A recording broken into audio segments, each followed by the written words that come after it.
Et manifestement, on est sur une partie visible du mur. Il est enduit. Alors, normalement, le mur extérieur de façade, il est là. Grosso modo. Ou peut-être ici. Voilà. Donc ici, on est encore sur la terrasse. Ouais. Et là-bas, c'est le fossé. Et là-bas, c'est le fossé, ouais. D'accord. Avec le pont-levis qui était ici. Et il n'est pas exclu que le niveau inférieur soit complet. Avec sa voûte, et qu'on puisse rentrer dedans. Ça, on le saura quand on aura fouillé dessous là. Ici, manifestement, c'est un peu plus bas qu'à côté, mais on est encore largement au-dessus. S'il y a 6 mètres, là on en a fait 2 à peu près, il en reste encore 4. On peut encore avoir une voûte sous nos pieds. Voilà. En fait, on n'a pas tous les éléments, c'est pour ça qu'on fouille aussi. Bienvenue sur le chantier de fouilles de Noisy. Alors nous allons commencer la 5e campagne de fouilles avec cette année le château. C'est quand même le morceau le plus imposant, le plus important du site, après avoir fouillé la grotte et divers bâtiments hydrauliques les années précédentes. La campagne commence aujourd'hui, enfin presque, puisque en raison de la canicule, nous ne pouvons pas accéder au chantier de fouilles aujourd'hui.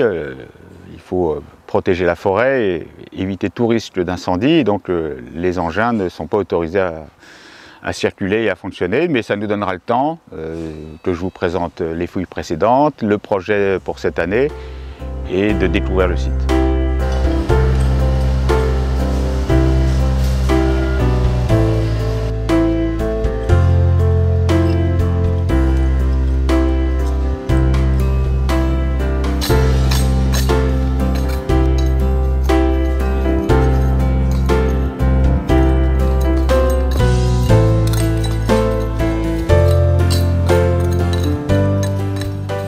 Le rez-de-chaussée, il est à 1,60 m plus haut que le sol naturel, donc la cave, on peut très bien être au fond de la cave.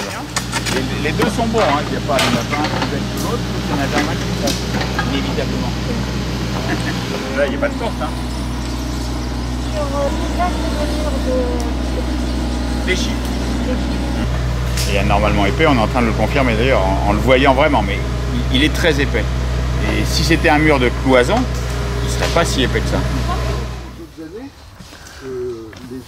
La gestion forestière et de l'archéologie est toujours un mariage très proche et très soudé, parce que finalement, je ne suis pas archéologue comme toi, mais finalement c'est la forêt qui protège aussi. Bon, le château il a été un jour démoli, mais la forêt est le meilleur écosystème qui protège un vestige. Exactement. On serait en zone urbaine, il n'y aurait plus de château et plus de vestiges. Depuis longtemps. Ah bah oui.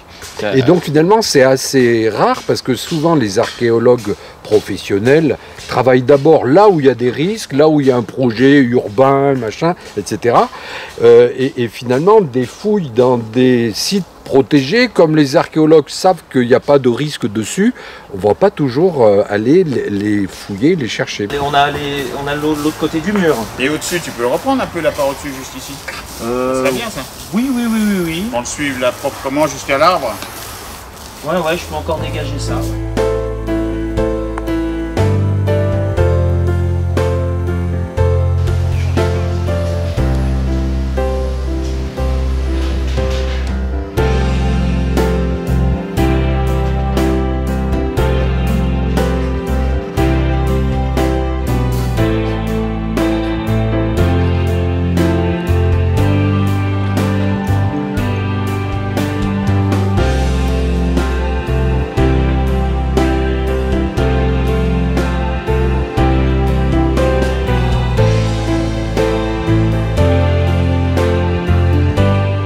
On a commencé le chantier de fouille ici il y a une semaine et on va fouiller encore pendant une semaine. C'est peu évidemment, 15 jours, sur des gros chantiers on peut rester 6 mois, mais ici c'est une première opération sur le château de Noisy. En gros on teste, est-ce que ça vaut le coup d'y rester longtemps, et éventuellement d'y revenir, ou est-ce qu'au bout de la quinzaine, c'est-à-dire 10 jours de fouille, est-ce qu'on aura vu suffisamment ou ce qu'on a envie de savoir pour s'arrêter là. Et je vous avoue que là, à la mi-temps, je ne sais pas quelle est la réponse encore. On voit les derniers fouilleurs tout au bout là-bas, ça vous donne l'envergure du château. Et ici, on a une première limite, c'est la limite sud. Il passe ici. J'aurais bien voulu vous le montrer, mais pour l'instant, dans la coupe, il n'y a pas de vestige du château, soit parce qu'on est passé par la porte, et évidemment, je ne ferai même pas cette visite s'il n'y avait pas envie d'intéresser, d'échanger avec vous. Voilà. Localement, l'association Renaissance du patrimoine, bien sûr, c'est le partenaire unique, parce que je ne crois pas qu'il y ait d'autres associations concurrentes. Nous avons eu les amis du vieux bailli viennoisie plus anciennement, mais qui finalement est l'ancêtre de RP, hein, que mon ami Michel Richemont avait créé il y a longtemps. Des anciennes, pas d'aujourd'hui. Je ne sais plus si les dorures sont mentionnées dans les peintures, c'est possible qu'elles le soient. Je crois qu'il y avait de la dorure marquée. Donc on voit un petit peu comment ça se passe, les choses des ans sous Louis XIV. À Marly, je dis, on n'a pas été tout à fait au fond, et semble-t-il.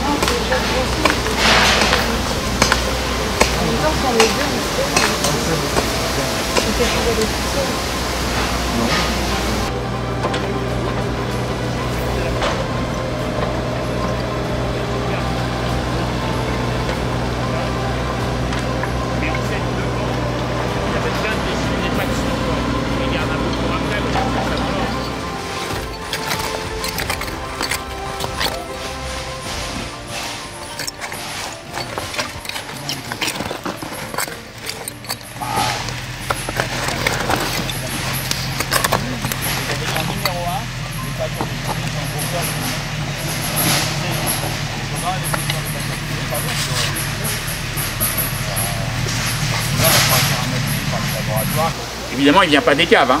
Il est des remblais tombés depuis le Galta, depuis le deuxième étage, jusqu'au sous-sol. Hein. C'est ce qu'on espère un petit peu trouver dans les remblais. C'est des éléments qui viennent de plus haut. Et on en a, je vais vous les montrer. Laurent, tu le redonnes? Eh bien, c'est très bien, vous pouvez continuer, même si c'est bientôt l'heure.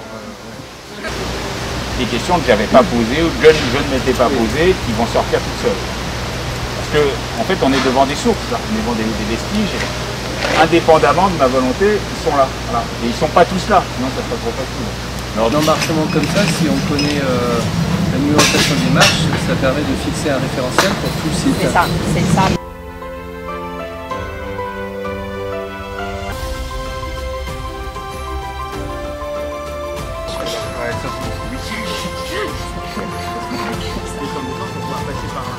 Alors ça, c'est le noyau de l'escalier.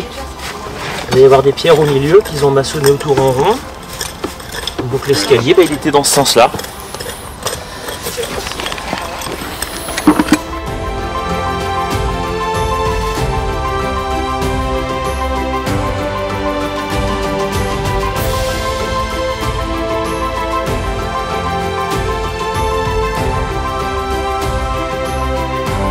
Après une semaine de chantier, nous avons retrouvé les structures du château, les maçonneries des murs, murs de refend, c'est-à-dire le mur qui coupe le château en deux, avec quelques traces intéressantes d'enduit sur les murs, notamment le mur des cuisines, et d'autres structures qui sont à l'extérieur même du château, c'est-à-dire sous la terrasse entre le château et le fossé, où il y a diverses structures qui ont été retrouvées, des maçonneries, des murs, des voûtes, et donc là le chantier n'est pas encore terminé, mais on pense pouvoir accéder au niveau de sous-sol assez rapidement maintenant du côté nord-ouest du château, c'est-à-dire du côté de la forêt. Nous sommes allés faire des sondages à l'opposé, du côté de Bailly, et dans cette zone, c'est la fosse des Anses là que nous sommes en train de dégager, et tout près de là, l'escalier qui menait de la terrasse se trouvant sur le côté du château, au niveau de sous-sol. Ce sont des sous-sols semi-enterrés, donc on pouvait y accéder depuis le niveau de terrasse.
Je lui signalais qu'on était ici à Bailly et que la voûte et la cave étaient à Noisy. Le vin, il est à Noisy. Ah, absolument. Noyau octogonal ou hexagonal. Voilà, Parfait. et que là j'ai une belle pierre arrondie. Mais oui, c'est ça. Là j'ai une belle pierre arrondie, je la sors celle-là ou pas? Ah non, pour l'instant on sort aucune grosse pierre.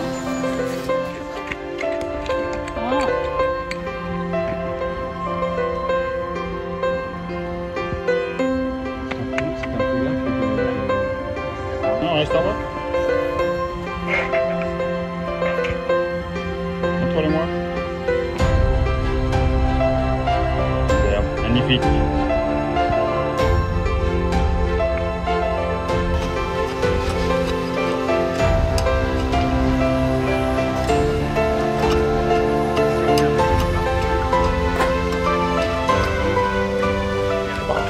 J'imagine, pour l'instant, j'en ai pas la preuve. Hein.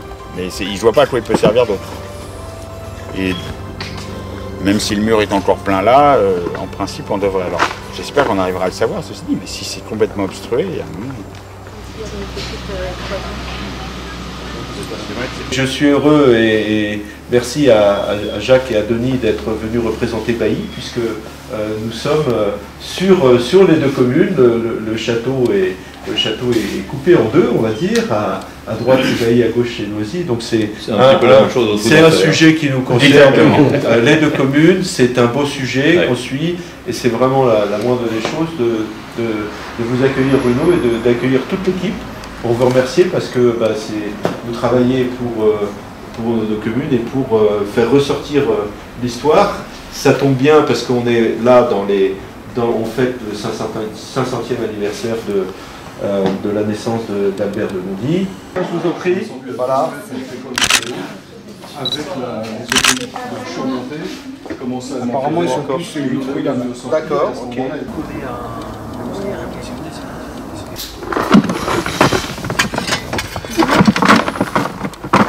Alors, il va pas jusqu'au sol, hein, le bourrage. Jusque-là. Ouais, voilà. Mais en gros, c'est quand même le niveau de la dernière marche. Donc, on peut aussi penser qu'on a fouillé un peu trop, c'est-à-dire qu'on a enlevé une partie du sol. C'est possible. On lui demande, l'ai-je bien descendu? C'est à toi ça ou Voilà. c'est à Bruno? Dans la deuxième semaine, on a fouillé des zones du côté de la commune de Bailly, donc vers l'est, hein, le château est sur les deux communes. Et dans cette deuxième semaine, nous avons trouvé un escalier qui est sur les plans, mais sur les plans, il monte à l'étage. Nous l'avons fouillé dans la descente, au-delà du sous-sol, vers les caves, manifestement. Nous ignorons qu'il y avait des caves sous le château. On connaît les caves à l'extérieur du château, qu'on a fouillé la première semaine. On a retrouvé aussi des éléments de caves du même côté, mais là, l'escalier descend vers à peu près nulle part, si ce n'est une sortie, un passage qui a été muré autrefois, on ne sait pas quand, et on ne sait pas pourquoi. Et le fait qu'à une époque on décide de murer, c'est qu'il se passe quelque chose. On a muré les caves là-bas, on a muré les caves ici, on a modifié manifestement ces marches, c'est une transformation. Et qu'arrivé au bout de ces marches, soit il y avait des éléments mobiles, chariot ou escalier de bois, qui finalement n'apparaîtra pas et aura disparu. Oui. Et puis enfin, les emmarchements qui donnent vers les sous-sols, on ne comprend pas très bien. On a 4 marches qui partent de la terrasse du château et puis qui s'arrêtent à 1 mètre ou même un peu plus, 1 mètre au-dessus du sol. Et probablement est-ce un passage pour faire transiter des marchandises ou des matériaux vers les cuisines. Et dans les remblais de cette zone, nous avons trouvé une très grande quantité de fragments plus ou moins importants, ça va jusqu'à 50 cm et même un peu plus, hein, donc des beaux morceaux de plâtre peint et avec des dorures dans la peinture, c'est absolument somptueux. Alors tous ces décors sont trouvés dans la même zone, de très nombreux fragments ont été trouvés, mais à peu près tous au même endroit, dans une zone qu'on n'a pas fouillée entièrement. Et donc là je crois qu'on n'a pas le choix, il faudra y revenir.